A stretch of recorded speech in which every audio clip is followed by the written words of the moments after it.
What is up, Cowboys Nation? Your boy Mike Tag here. Been a little, took a long weekend and then been busy working. So I hadn't dropped a video in a little while. So I do apologize. It's time to get back to business. But before we get rolling, man, make sure you guys hit that like. Make sure you hit the subscribe. We appreciate all the new subscribers we've been getting. We've got a great show tonight as well. We're doing our Fan of the Month segment. Also going to be talking a lot about the Cowboys and free agency and how they're going to approach it. Their philosophy is going to change. So we're going to get into that as well. But it's going to be a great show tonight with Kelly and I. So make sure you guys tune into that. And like I said, man, hit that subscribe, hit that like, share it with Cowboys Nation, all that other good stuff. So free agency is getting close. I always know it's getting close because that's about the time that my seat license renewal is due for my season tickets. The Cowboys are very strategic in what they do. It's typically the day before the official start of free agency. So Jerry is a businessman and he's no fool. Maybe we are because we keep paying for it. But I love going to the games. I love hanging out with Cowboys Nation. Hopefully, and I've seen a lot of you guys there. Hopefully, if I haven't, you guys get out to AT&T. You give us a holler. We do a huge tailgate party once a year in lot 10. Man, everybody's welcome. It's just family having a good time and hopefully seeing the Cowboys bring home a victory. So I'm going to be doing some of these segments. They're going to be looking at different positions of need. If you guys watched my mock drafts that I've done, man, I'm all about playmakers this year. I want to see the Cowboys getting some playmakers in the draft and use free agency for what I call the meat and potatoes. So we're going to get into that more and more throughout the seasons. That's another reason, or the off season. That's another reason you want to hit that subscribe. We don't want you to miss anything, and hit that alert bell because we do our live shows. But you see your boy sometimes. He's coming on here dropping videos as well. So want to get into the running backs. My favorite position. This is where, I'm old school. Tony Dorsett, Emmitt Smith, Herschel Walker. I mean, these guys were basically the offense. The offense ran through them. It's changed a little bit over time and become more of a pass-happy league. But last year, you saw the resurgence of the running backs. You saw teams winning the Super Bowl. I hate to say it, the Eagles winning the Super Bowl on the back of a great season by their running back, Saquon Barkley. You saw what Derrick Henry did. You saw J.K. Dobbins. I mean, you saw these guys moving around, and they had a lot of impact on their team's success. So the thing I want to talk about is how do the Cowboys address the running backs? Now, Rico is a free agent, which we'll get into.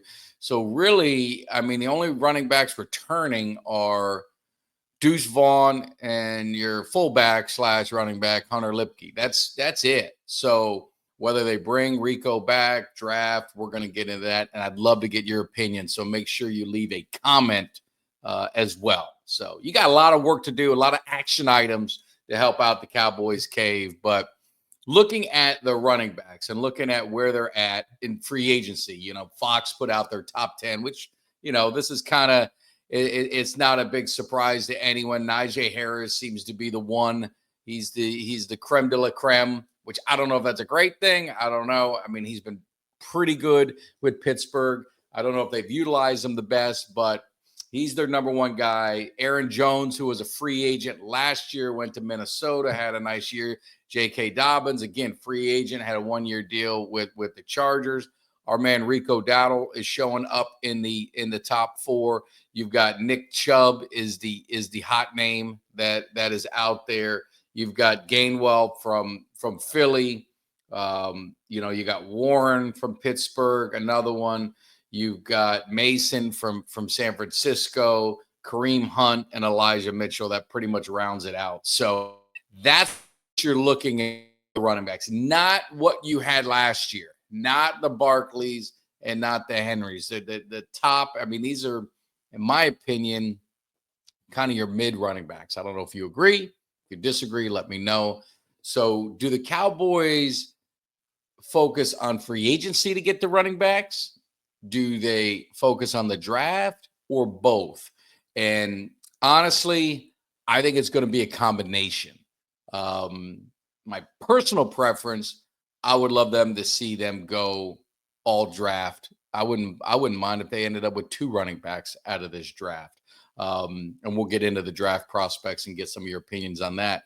But looking at these running backs, you've got aside from a few of them, you got some age, and you've got some guys that kind of bounced around. Rico Dowdle would be the guy that I would probably bring back if the money was right. Right? I don't think he's going to demand a lot of money in free agency, but he's got familiarity with the offense. He played very well the last half of the year. He was actually one of the top running backs in yards and yards per carry. So when he became the man, he produced. So he's still on the younger side with not a lot of tread on his tires, because this was actually kind of like a first year where he really got a bulk of the carries. Mason for the 49ers is an intriguing guy, but a lot of it, to me, it matters who they draft. At free agencies before the draft, right? So they're going to have an idea of the type of running back they want to get in the draft, and then maybe build that free agent running back to fit that, like a thunder lightning kind of thing. So not a great running back free agent class, like I said. So no one here is going to stand out. I think you kind of throw all these guys in a blender. The only one that may have some tremendous upside, but again, the injuries have destroyed him, is Nick Chubb. I mean, he's a guy that could have that Barkley Henry type of impact next season with the right team, but more importantly, staying healthy. He's coming off injuries, knee injuries. Those are never good for a running back. So that would be my main concern with Chubb. And he may want to do a 1-year prove it deal, or may want to try and get some money. I don't know if any of these running backs are going to demand the kind of money that Barkley and Henry got. So I think, you should be able to get any of these guys relatively on, I don't want to say the cheap, but affordable for what you want to do in the running back position. So that's kind of my thoughts with the free agents. Nothing exciting, but what excites me is the running back class. I mean, this running back class is loaded, and you see the rankings of the top, top what, 2, 4, 6, 8, top 8 running backs. Obviously, Genty is the big one. Hampton is a guy that I think will probably slide into the first round. But there's guys on this list that aren't even being mentioned. That's how deep this running back class is. And, we've talked about it. We've got into it. And it's definitely, looking at this running back class, the Ohio State kids are phenomenal. I mean, great prospects. You saw what Scatterbo did. Don't forget my guy from Miami, Damian Martinez. He is a big physical running back with speed. You got, the kid from A&M. I'm just talking about guys that aren't even on this list. So the running backs are definitely loaded in the draft. So the intriguing thing would be is, what do the Cowboys do at 12? If Genty's there, I mean, how do you pass up on? I don't know if they can. I mean, that'd be a very tough thing to do. But that would change the draft kind of priorities for them if they went running back early, because I think the wide receivers early have a high upside than the ones, later in the draft. And I think you'd want to, if there's a top receiver there, I'd like them to take a top receiver in the first round, because I think the running back class is so deep. But if Genty's there, it's going to be very hard for them to pass up. And I don't think Hampton's going to be there in the second round. So now you're looking at that, those are the two, hot commodities.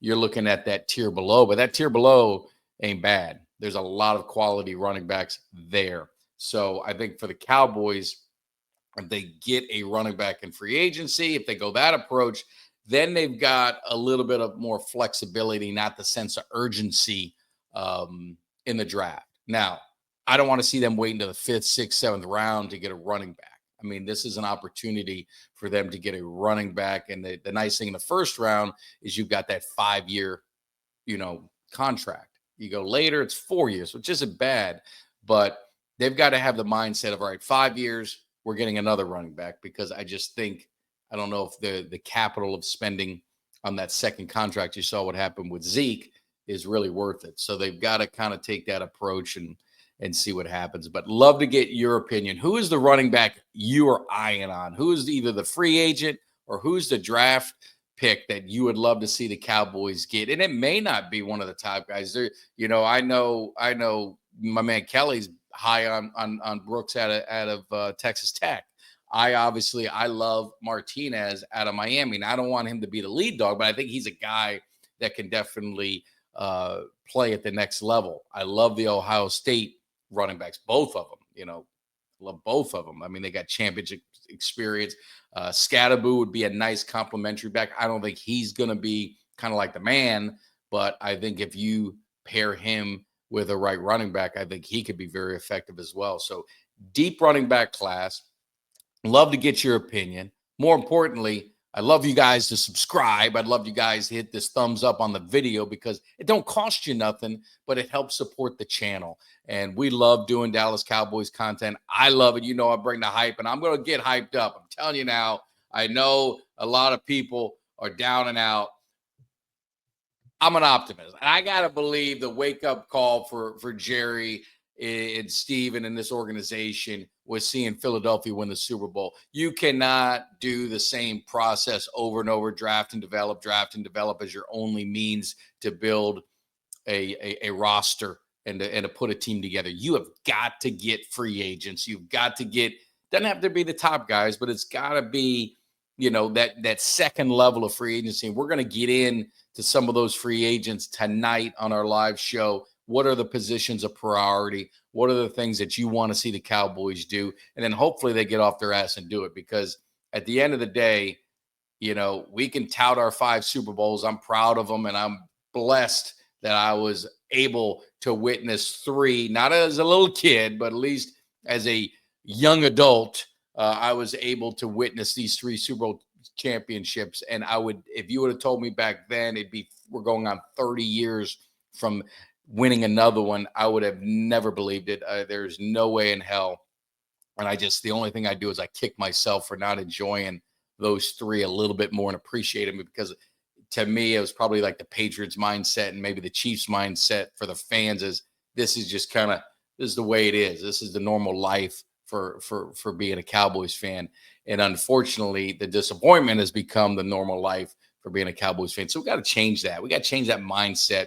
We got to get back to the winning culture. We got to get back to winning being the priority. Of course, you're going to have noise. Of course, you're going to have the drama. That comes with being a Cowboys fan. That comes with being a Cowboys player.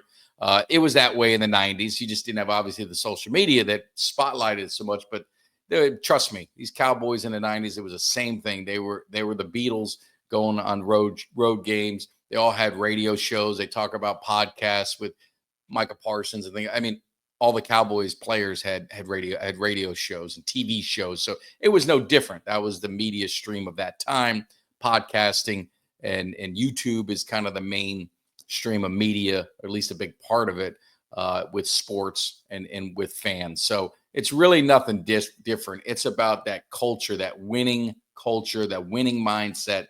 And that's why I say bring in some champions. That's why I love the Ohio State running backs. I'd love the Ohio State receivers. Those guys just fresh off a national championship. These guys know how to get it done and win titles. So that's what I want to see from this Cowboys offseason. Love to get your comments. More importantly, appreciate, again, the support. See you guys tonight on our live show. It'll be 8 p.m. Dallas time, 9 p.m. my time on the East Coast. So hopefully I'll see you guys. Until then, appreciate the support. Hit that subscribe. Take care, Cowboys Nation. Oh, I got to hit the ending. See, give me somebody that's hungry. Give me somebody that's hungry. I need somebody.